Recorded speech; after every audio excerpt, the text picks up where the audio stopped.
Biblia inasema tuenende ulimwenguni kwa kila kiumbe. Biblia inaposema kila kiumbe inamaanisha kila kiumbe. Biblia inamaanisha kwamba injili inahitajika kwa kila mtu.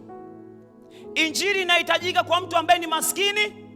Injili inahitajika kwa mtu ambaye ni tajiri. Injili inahitajika kwa mtu ambaye ni rangi nyeusi.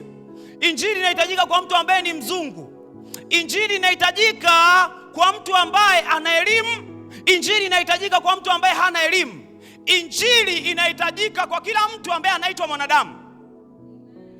Na ndio maana ukiona unachokihubiri, ikitokea umeitwa mbele ya bunge ukaambiwa uhubiri, unakosa kitu cha kuhubiri, unateseka, unakesha, ujue ambacho wewe unahubiri sio injili.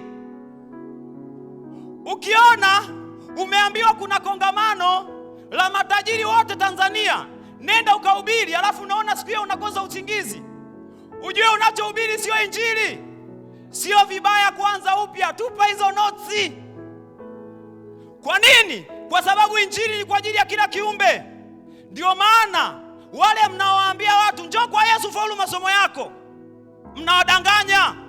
Yesu ni zaidi ya masomo, kwa sababu kuna watu wanafaulu kwenye masomo na hawana Yesu, na wanakushinda wewe mwenye Yesu.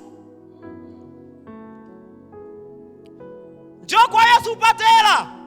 Kuna watu wana hela nyingi kuliko mimi, unanifahamu, na hawana Yesu. Njoo kwa Yesu upate utajiri. Kuna watu ni matajiri na hawana Yesu. Kwa hiyo kwa Yesu tuna kitu cha ziada ambacho tunakipata, ambacho hatukipati mahali popote pengine isipokuwa kwa Yesu. Ndio maana Biblia inasema mimi ndimi njia, kweli na uzima. Mtu hawezi kwenda kwa Baba bila kupitia mimi. Na Biblia inasema hivi, mpatanishi ni mmoja kati ya Mungu na mwanadamu, Yesu Kristo.